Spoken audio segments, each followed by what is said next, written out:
Welcome to the Telling of Story podcast. I'm your host, storyteller Jules, and along with my guests, it's my endeavour to explore the art and science of storytelling to attract, engage, and retain a business audience, and to unpack why it works for some and not for the many that try. Listen in as Kate talks about the power of consistency. If you are trying to build an online business, consistency is key. The more consistent you are, the easier it's going to get. So my Instagram following, I don't think it was because, my content is any better than anybody else's, but I consistently posted, I consistently put reels, and some of them went viral, and there's no formula behind them going viral. But if you don't have that consistency, you're not going to build that audience as easily and that trust.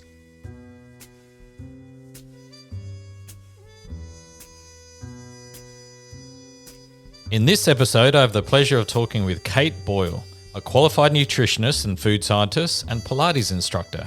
Kate has worked within the health and nutrition field for more than 20 years and is passionate about helping people move well, eliminate pain, live a balanced life, and make being healthy easy.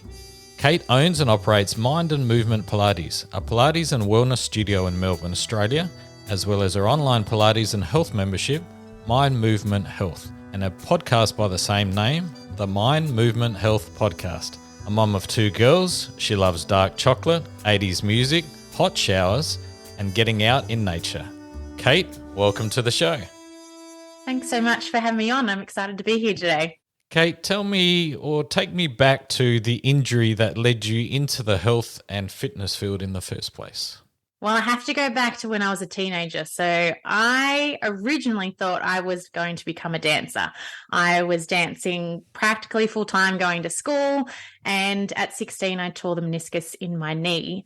And for a dancer, it's a pretty big injury. I'd been accepted into a full-time course, and, speaking to a few girlfriends, they were like, you can have a career, but you're never going to be front and center because that injury is always going to be in the back of their minds when they're, casting and all the rest of it.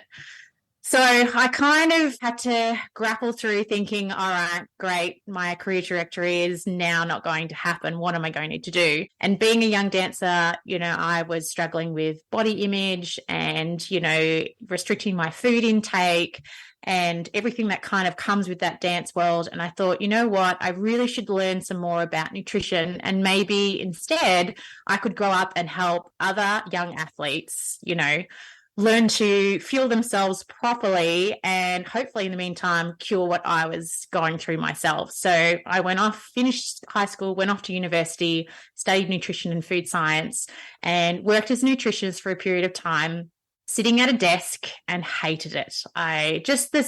Sitting at a desk after dancing and moving my body all my life, I was like, this is not for me. And so I was teaching dancing part-time, and a girlfriend said, why don't you go off and do the Pilates course? You know how to teach, you'll be fantastic. And by that stage, I had terrible SIJ pain. I had lower back pain. I still had my knee injury that had never fully recovered. It would lock occasionally. So I thought I'll go off and I'll do the Pilates course. And from doing that, I actually healed my own injuries.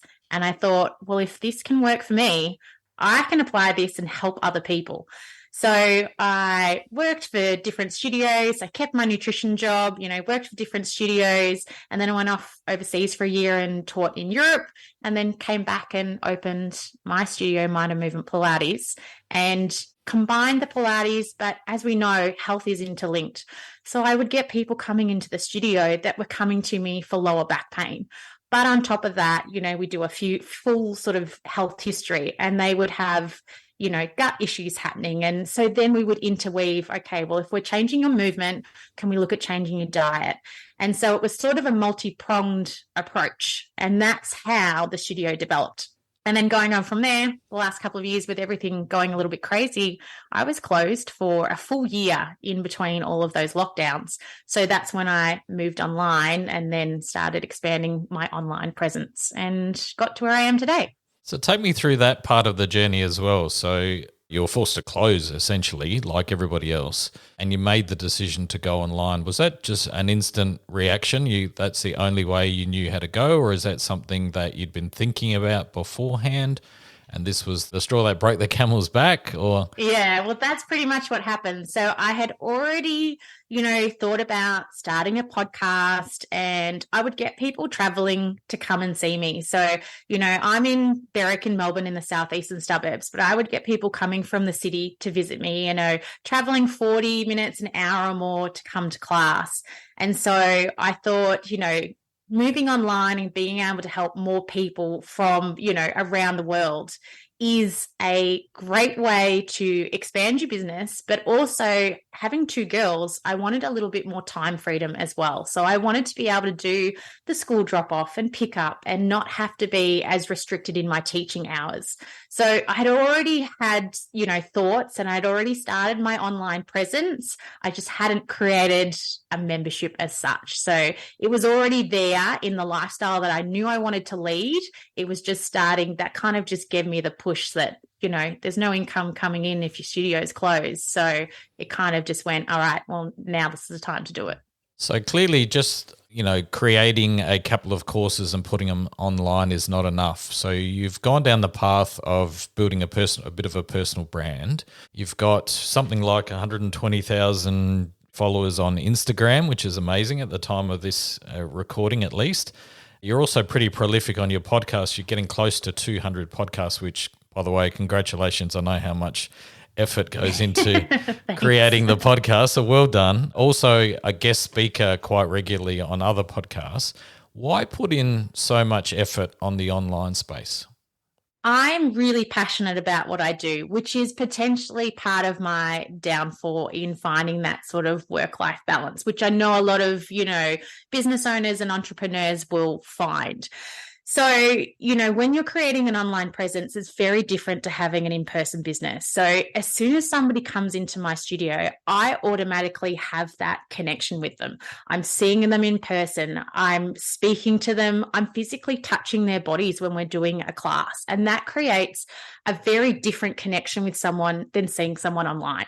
You see someone online, you're like, oh yeah, they're great, flick through, but you don't create that connection instantly. There's a lot of research to show it's up to 17 touch points or 17 times to see something before you'll, really stop and make a connection. So I knew that being online and going on Instagram is great and it's going to help people, but it's only going to help them in a certain way. And some people are visual and some people are auditory. And being in the health field, podcasting seemed to be a natural step. I am someone that loves podcasts myself. I think it's such a brilliant, free form of getting information and hearing the world's experts, that if you went and did, an in-person, speaker course with them or something, it would cost you thousands, and you can find so much information for free. So wanting to help women with my podcast, generally that's who I work with. I see men as well, but generally I think there was a bit of a gap there in that sort of space for women with women's health. And so I really just wanted to expand on that, connect with other experts in the field, but build that connection with my online audience, because hearing somebody speak and hearing the passion in someone's voice is very different to just watching them move on a phone. And so what has that process taught you about that connection? How do you create a connection online? As you say, you don't get to, look at them in the eye and have that personal connection. You're not touching their bodies per se in your context. So how do you build that connection online? Well, I think that's where the podcasting and hearing that audio has been really great. So I will get people, reaching out to me saying, I've been listening to your podcast. I've had a few podcast listeners travel to me to do class in person, but I think it takes a lot more time, popping on and doing things like Facebook Lives. They always say you should do it. And I'm more of an introverted person. I'm not the type of person that I want to be out on show all the time. But making myself go on there just to know that it's helping people. So really showing your face, really connecting with your voice, but it's definitely a lot harder. I won't lie, as soon as somebody comes in my studio, I can have them for a client for life because we can make that connection. Online, it is a lot harder. So I think the more that you're showing up and the more that people are actually sort of physically seeing your face and hearing your voice, the easier the connection is going to be. And then also just being really genuine. I always say to my people, I'm not here to, promote all these different other services. I won't promote anything that I don't use myself. Integrity is really important to me. And I think that's just been another way that people know if they're listening to my podcast or, watching me on Instagram, that there's not going to be 50 different products popping up and all the rest of it. Because if I don't use it myself, then I'm not going to promote it. Would you classify yourself as an influencer at this point in your space? I don't know. I feel I'm too old to be an influencer. Like once you hit a certain age, I don't feel that way. I kind of feel that influencers are very much that sort of advertising sense, in pushing different products and promoting all the time.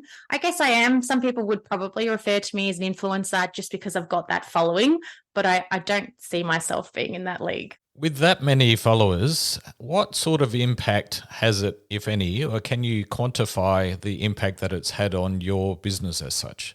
I think this is where there's a big disconnect. So people always think that if you have more followers, it's going to equal more sales. It doesn't always work that way. I've probably had a small uptick in sales, but not so much. It's been more of the, people will look at your Instagram numbers and go, okay, you've got a big reach. So I'll invite you to come on my podcast. I'll invite you to speak at a summit, be a presenter. So it's definitely opened up more opportunities for collaborations with people, but not so much directly transferred across to more sales. So, and I think that's a piece of information that people don't share. And people just automatically assume that would mean, oh, if you've got that many followers, you'll be killing it. But a lot of people are there for the free information. A lot of people will follow you and only see every 10th post that you put up. So you still have to put the effort in to make those connections to convert it across to sales. And so what's the core reason behind all the effort? Because I know how much effort it goes into both those environments. Why are you doing it? One, I love what I do, so it doesn't feel like work. Two, I think there is lots of information out there and it's not all necessarily good. So I try to feel that the information I put out there, I'm qualified in my field, the people I speak to are qualified in their field. So the information that is going out there is good information. And then, finally, if you are trying to build an online business, consistency is key. The more consistent you are, the easier it's going to get. So my Instagram following, I don't think it was because, my content is any better than anybody else's, but I consistently posted, I consistently put reels, and some of them went viral, and there's no formula behind them going viral. But if you don't have that consistency, you're not going to build that audience as easily and that trust. So my audience knows I'm going to be here. I'm going to, be sharing. They're going to hear my podcast every week. It's going to come out. But if you're coming and going all the time and not showing up, then people kind of think, well, can I rely on that person? Will their course be that good? There's all of this building trust that comes with that consistency too. With the amount of content that you're producing, what kind of percentage do you feel that in your week are you putting towards building that online presence? The podcasting takes probably the most time and effort to do that, as you would know, scheduling the interviews. I have a VA who helps with the editing, but, I'm still the one uploading my podcast onto the site. I'm still the one on Instagram. I don't have anybody doing any of that. So I would say, probably 10 to 15% of my week is scheduling and putting stuff up. And then on the intensive weeks with podcasting, that might go up to sort of 25% of my week is podcasting and creating content. I think the more you do it, the better you get at repurposing content and learning those hacks, that I can sometimes go back and go, with over 1,000 Instagram posts, no one's probably looking at everything you've written exactly the same. So, if you do repost the wording from one or a photo from one and you can meld them, that's great. Or, with your podcast, similar to what you do, we'll create some clips. So a couple of my content each week is coming from the podcast. So getting really smart at how you create your content is good too. And for me, I share a lot of workout stuff for Pilates. So when I'm doing filming days for my membership, that's when I'm filming the workouts that I'm putting on Instagram. So it's all in one go. Batching is a really great thing to do when you're creating content, just to save you time. One thing that I love and I talk about quite often with my clients is that sometimes the content you have to be purposeful about, so you'll go and create it. And other times it's about documenting what you're already doing. So in your case, when you're already filming, then why not take a piece of that and use it as your social media post rather than purposefully having to film, a 30-second piece. You can repurpose some of those other things. So it's not always about creating new. You can find gold in what you do every day. I mean, look at all the food bloggers and things like that just film themselves chopping vegetables. It's something that might seem mundane and boring for the individual, but for the watcher, they're loving it. Yeah. And they've said to a lot of the sort of influencers are now saying, just take that 15-second video of you folding the washing or, whatever niche market that you're in, and just put a caption over the top of it saying, I'm just like you. I have to do these things, but each morning to get this energy to do this housework, I get up and I do my Pilates workout.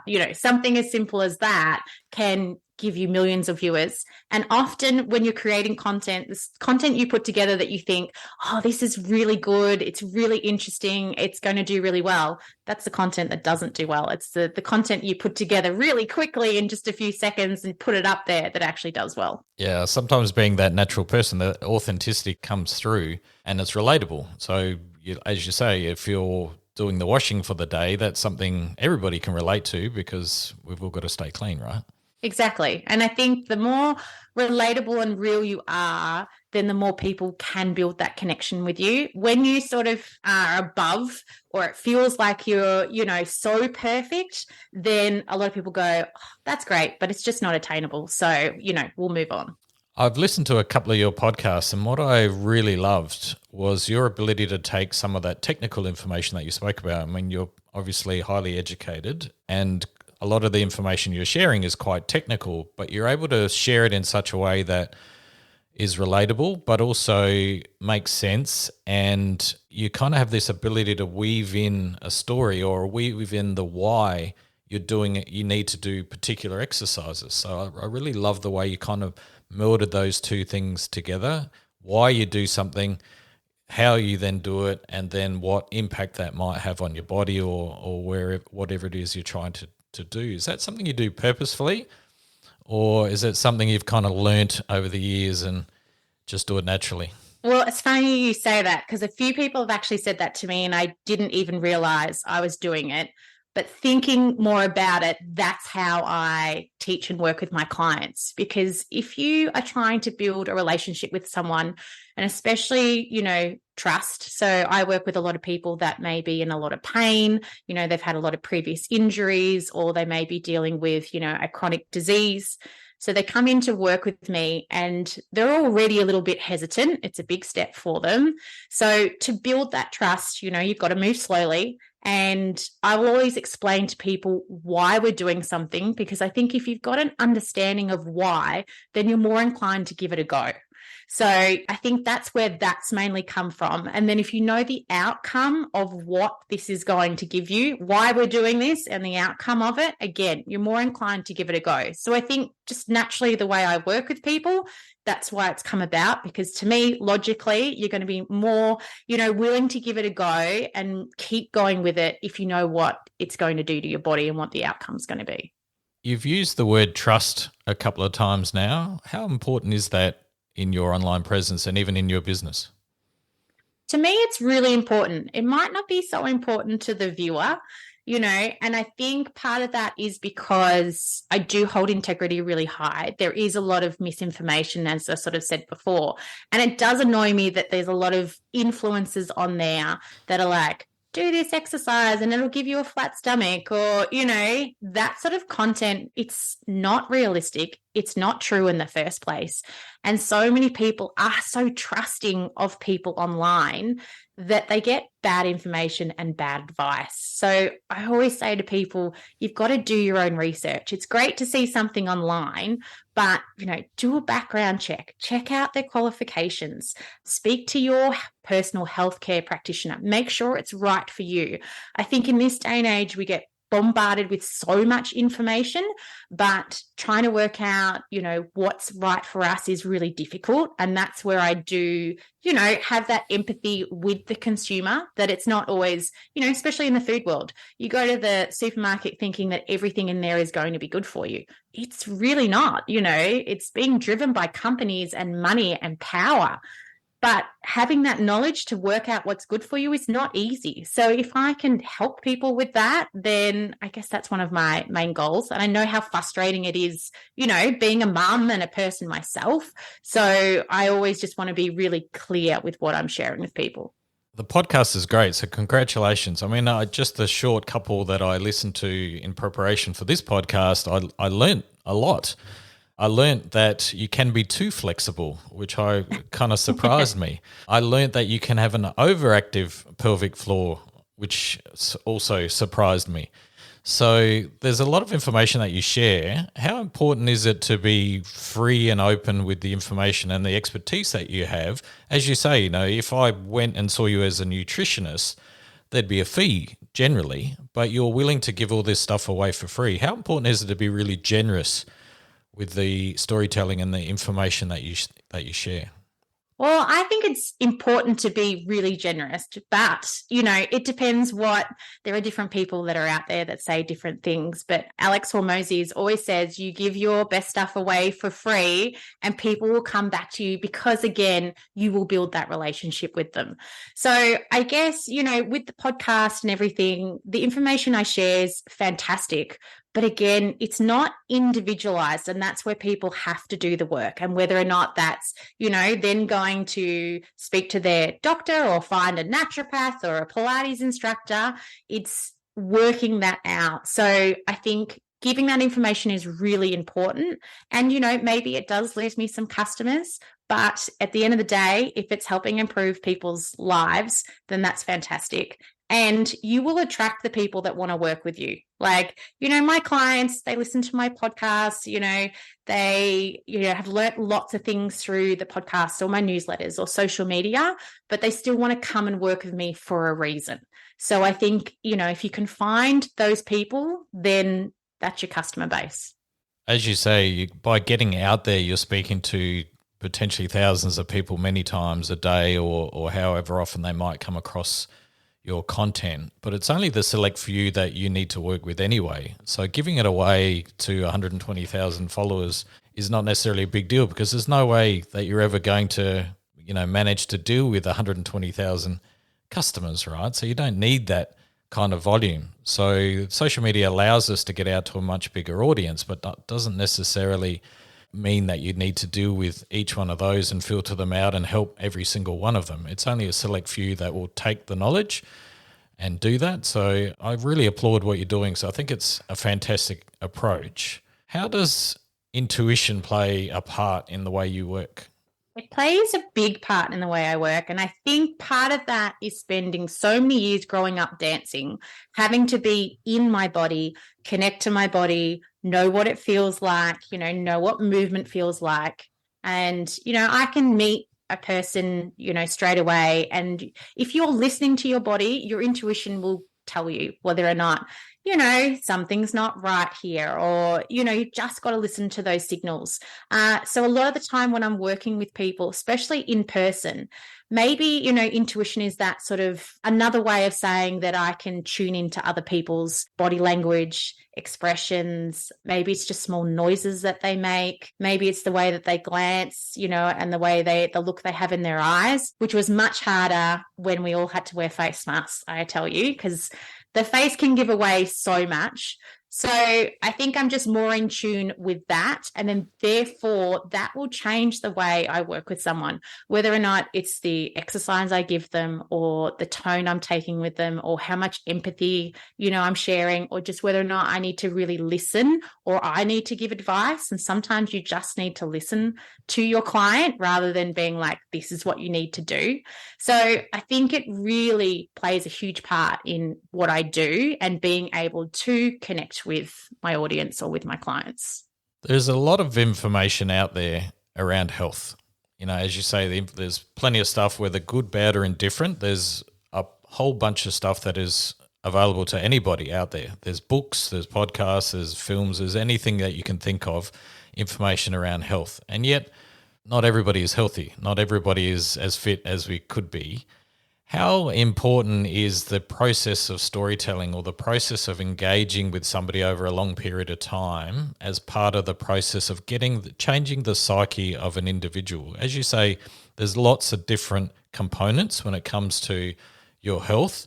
It's not just about a particular exercise or a particular form. You weave in exercise with nutrition and mindset, and there's a whole bunch of things that need to sort of come together to make somebody, I guess, healthy, and then from a longevity perspective to do it over long periods of time. How important is the art, I guess, of storytelling across so many different factors to bring it all together and help those individuals to actually come to that place where they will engage and they will take the leap and put in the effort and make the changes that are necessary in order to, become healthier? I think it's hugely important. As you said, we all know what we should be doing to be healthy. It's not like there's a lack of information or a lack of knowledge out there. We know what we need to do, but people don't follow through. So I think sometimes it's diving into why aren't people following through? And everybody will have a why, and that is going to be different for each person. And I think if you hear other people's stories, then you can relate to that story. That might be your story. You listen to something and you're like, that's me. She's talking about me. And if you can relate to that, and then you hear somebody saying, well, that's what I work with, and this is how I helped them, then again, you've created that connection. And sometimes you need to hear things a different way. So somebody may explain, the same concept one way and somebody else explains it the other way. And the first way just doesn't click. But the second way, it can sometimes just click. And you might have heard it 10 times, but oh my goodness, they've just said that and something just clicked. So I think the more you can tell stories and the more people hear them, the more that they can relate. Or sometimes it's just something, the way that you say it, that makes it click for someone. How important is storytelling in everything that you do? I would say I underestimate how important it is because, even when it comes to a podcast, the ones that often get the most listens are when I bring a client onto the podcast and we talk about their journey through health and fitness and how they've changed. They're often the ones most listened to. And again, I think it comes back to that sort of being able to relate to someone, to hear someone that's going through the same journey as you do. So it does make a big difference. And I probably underutilize that. I've been told from previous business coaches, you need to get more clients on your podcast. You need to, share this and that. But I'm also very, I'm not someone on social media. You'll see studios taking videos of their clients in class. So I'm very respectful that clients are coming to me. They're paying me money. It's not the time to be exploit's not the word, but I'm giving my client my full attention when they're with me. I'm not taking videos for social media and sort of posing for all that stuff. So, getting more people onto my podcast and sharing more of my client stories. I share them on social media, but I'm often not showing it in real time because I kind of feel like, if someone is committing to come to you, then I'm giving them my full attention rather than trying to video and take down stories and things like that. But, over the years, being in the industry for 20 years, I've got thousands, of stories, of success stories. And just the other day, a new client started with me and she's a lovely lady. She's had a previous prolapse and then she's had 2 hernia repairs. And I was just speaking to my husband saying that if she had some, after she'd had her prolapse, if she'd seen the pelvic floor physio and then, had the hernia and went back to the surgeon and he'd said to her, you really need to do some work with your deep core because it's related. It's all related. Having a prolapse means your pelvic floor is not very strong. You're not engaging your transverse abdominis, your rectus abdominis is overworking. She could have avoided those multiple hernias coming after it. So that sort of education is really important. And that's why sharing those stories on the podcast or with other clients is really important so that this information gets out there. You're almost a couple of thousand posts into your Instagram and a couple of hundred podcast episodes in. So again, pretty prolific, which is fantastic. What's some hints and tips, I guess, that you might be able to share with the audience for those that, are nowhere near that maybe they're just starting with their online presence and they would like to build? What have you learned over that period of time, that hints and tips that you might want to share? I think a few things is that just keep it really easy. Don't try to create content that's going to be really time consuming, because at the end of the day, as I said before, what you think is amazing doesn't always translate. So keep it easy for yourself, keep it manageable. If you can only do 3 posts a week, commit to it, but do it consistently. So don't try to commit to 6 posts a week if you know that's going to be too much. Create a schedule, batch the content together, and be really clever with how you use it. So, I'll send a newsletter out to my clients once a week. Again, consistency, but I'll use some of that newsletter in one of my social posts. I'll record a podcast, but that will be 2 of my posts for the week. So get, really savvy with what you're creating and reuse it. You can pull a quote out. You can use that quote and create an image. It's really, it's not rocket science. It's just can be time consuming if you let it. So set some time constraints around it, some boundaries, and then whatever you produce, just do it consistently. So what's the next evolution of Kate Boyle? Where are you heading with all of this? Who knows, huh? We'll see. But, at the minute, I'm really focusing on my online membership, really trying to nurture that and the women in that. Potentially, I've thought about doing more in-person presentations and things, but the time that I'm in at the minute with, smaller kids, it's nice having that option of being online, even today, doing summits, and you can record in a time that's suitable for you. So I think at the minute I'm just going to, keep doing my thing in the studio. No plans to expand there. Again, the last few years kind of showed me, my studio's from home.